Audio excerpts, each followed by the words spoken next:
Hello, this is Steve from SDRplay. In today's video, I'm going to show you a few more tips and tricks when using an RSP in a Panadapter configuration. Firstly, I'm going to look at the VFO-A and VFO-B synchronization between SDR Uno and your rig. I'm also going to look at the band framing capabilities of SDR Uno and where the use of LO lock is important. And then I'm going to look at something a little different using the RSP Duo as a Panadapter in two different configurations. Firstly, using a shared antenna, and then secondly, using separate antennae on each of the two available tuners in the RSP Duo. So without further ado, let's start looking at the VFOs. So this is my standard Panadapter setup using an RSP1A connected to a Kenwood TS590SG. At the moment, you'll see I'm tuned to a frequency on the 80 meter band, and I'll just unmute for a second and see if we can hear anybody speaking. Most of the time you've been paying us a little better here, so yeah, it's much weaker at this point. I know you'll get it fixed. I think they're setting up some sort of net there. And the first thing I wanted to talk about today was the use of VFO-A and VFO-B. I guess these days it's mainly used for split working, although historically it could often be used to be a sort of memory function and enable you to switch back and forth between two frequencies you may be using commonly. And I will show that here if I go to VFO-B, and we can unmute that. And of course the guys.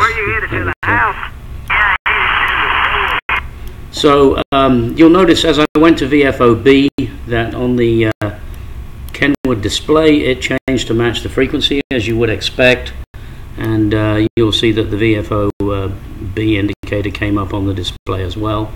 So if I go back to VFO-A again, you'll see the frequency changes and it goes to VFO-A on the Kenwood. And likewise, you can go to the Kenwood itself and use the A to B switch and switch back and forth between the two. So as I mentioned, mainly for split working, when you're using a program like Uno, you have the option of using the memory panel and having multiple banks of frequencies set up, which enables you to retune from one to the next at just a click of a mouse in the memory panel. But it is kind of nice that the VFO-A and VFO-B are synced back and forth between the rig and the SDR Uno software. Now, while we're talking about band selecting, as you see, we've selected 80 meters mainly because that's the only place I found much activity going on this afternoon. And the nice thing about selecting a mode using the band switching is not only does it select the correct range of frequencies for that band, it also selects the correct mode for whichever is most commonly used on that band. So for example, if we go to 20 meters, we'll see that now we're up in the 14 megahertz range. The window extends from 14 to 14.3, and the mode has changed to upper sideband. And of course, the same thing has happened down on the Kenwood, 14.175 megahertz and upper sideband. And so you can happily switch back and forth between bands, and always know that your spectrum is going to be centered on the band of interest, and that the rig will stay in sync with you. Now, on the rig itself, there is a similar band functionality, and I can show it to you. It's on the lower left here. And so, for example, if I want to switch to the buttons here are labeled in megahertz, not meters. So if I press 7 megahertz, we go to the 40 meter band. But you notice that whereas the rig has changed frequency, SDR Uno has not. So what's going on here? Well, in a word, LO lock, I guess 2 words. LO lock is automatically engaged when you select a band within SDR Uno. The intention being that it prevents you from inadvertently scrolling below the bottom edge of the band or above the top end of the band. And unfortunately, when that LO lock is engaged, it means that if you change the frequency on the rig, it's unable to change it on SDR Uno. So the simple way around that is to disengage LO lock by clicking on it, and then we can try again on the rig, and now we find that it indeed has changed frequency in UNO to 7.1 megahertz to match what was shown on the rig itself. So that's kind of a useful thing to know. So if you are changing frequencies on the rig, for example, we go to 14 megahertz, as long as you keep the LO lock unlocked, then UNO will always follow the rig. But my own personal preference is to drive it from the UNO side of things, for the reasons I mentioned before, for the exact band framing and centering the band in the middle of the main spectrum window.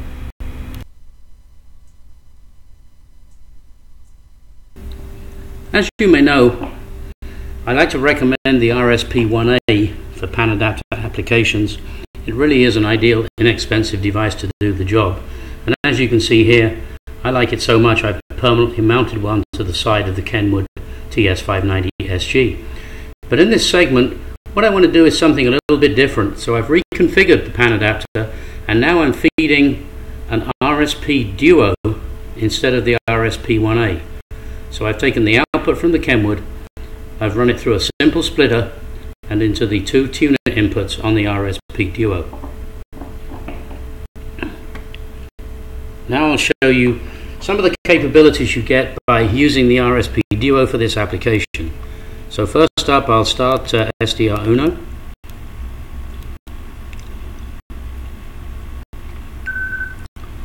And as you can see, it looks pretty much the same as we were looking at before, except now we have two tuners to choose from as far as our signal source is concerned.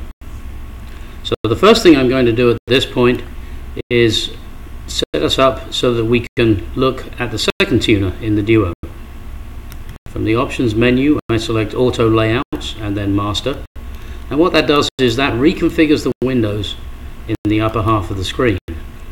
Now I'm going to select the mode, and instead of single tuner, I will select dual tuner. And now, finally, I will start up another instance of SDR Uno. And now you'll see a familiar collection of windows on top of the first set of windows, and they're distinguished by having the number 1 at the top of each window showing this corresponds to instance number 1 of SDR Uno. Again, we can visit the auto layouts and select slave, and it will reconfigure them at the bottom of the screen. So we have instance 0 at the top, which is the master, dual master, and instance 1 at the bottom, which is the slave, dual slave. And it all looks very much the same way as it did before. We were looking at 80 meters, and I can tune that in. And let's see.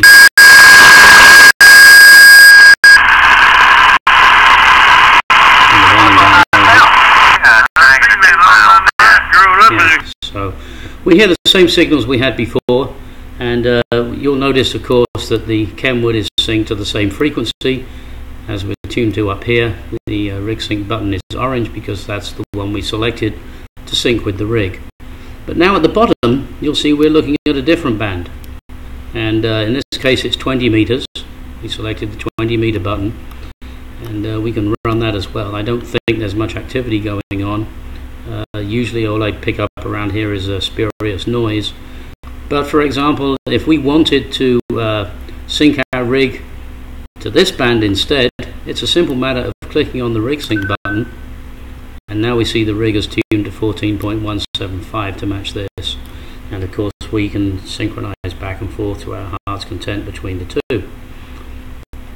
So what else can we do with this? Well, the advantage of this compared to a previous video I did where I demonstrated using SDR Uno and multiple VRXs to look at multiple bands, is that to do that you had to do some mental arithmetic and calculate the correct LO frequency so that you could encompass the bands you wanted to monitor. And all those bands had to fall within the maximum bandwidth of the RSP1A, which is 10 megahertz. When we come to using the Duo, the two tuners are completely independent. So whereas we had to be within the 10 megahertz window with the 1A, with the Duo we can go arbitrarily large here. So for example, we could look at some of the upper bands like 2 meters for example, and what will happen is the SDR Uno will tune to the higher frequency range. Of course, the rig isn't capable of supporting that higher frequency, so we'd be better off syncing it back down here to the 80 meter band. Now, as I say, there's not a whole lot going on here, but let's maybe tune into some local FM stations just to illustrate what goes on here. And here you see there's a whole selection of them. Set it up correctly for that. Unmute the signal.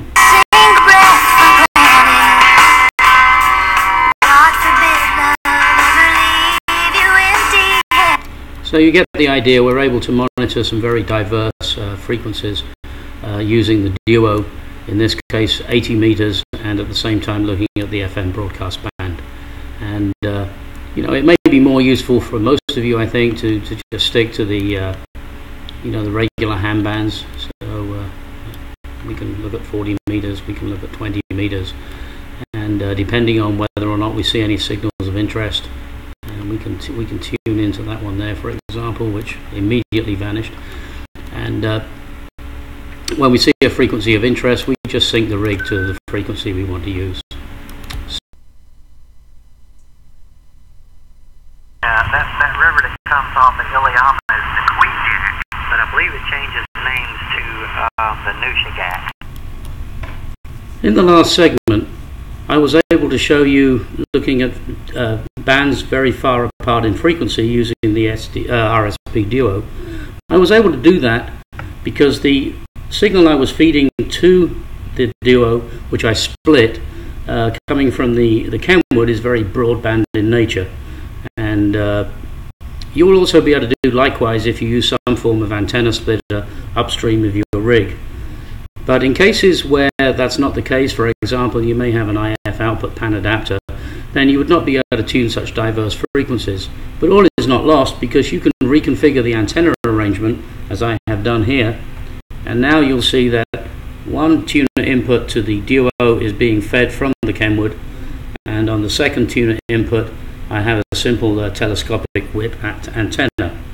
So as an example of more party tricks from the RSP Duo, while leaving the rig synchronized on 80 meters, as you see up here, and I'll put the webcam up here, I'm going to see what else we can do with the second tuner in the Duo. So we're already in what we would select is dual ADSB compatible mode, and then we start up, firstly we start up dump 1090, and you can see even with my tiny telescopic antenna I'm picking up a lot of aircraft right away.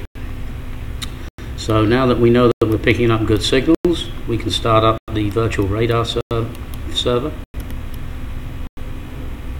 and that will come up here pretty quick. It shows we're connected to the SDRplay, which is very good, and it includes a link that we can click on, which will open up a map in our browser. And within just a few seconds, actually I think it's already going in this window here, while the rig is busy monitoring what was going on 80 meters. And in fact, I can still turn up the volume if I wish to listen to that, or indeed I can turn up the volume knob on the rig itself. And at the same time, what I'm seeing here is a local map showing all sorts of aircraft flying in and out of Dallas-Fort Worth, Love Field Airport, maybe Addison, and a few others. And if you've not seen Dump 1090, it's a lot of fun to play with, and maybe it gives you something else to do at the same time as you're working the bands. So there's a lot of flexibility when you're using an RSP Duo, and I recommend, if you're doing that, as you may have noticed, the screen on my laptop gets full pretty quickly. So it's always a good idea to use maybe an external monitor, or if you have a much larger monitor on a desktop PC, it makes it that much more enjoyable, because you can do a much better job of arranging the windows to suit your personal needs. So I hope you found something useful here on how to use your Panadapter, and also an instance where you might want to consider using perhaps an RSP Duo, although I hasten to add that you could do the same party tricks I just demonstrated by having two RSP 1As. but it's certainly a lot more convenience to have it in a single box. Thank you for watching, and I hope you found this video useful. As always, for more information, please visit our website at www.sdrplay.com. 73.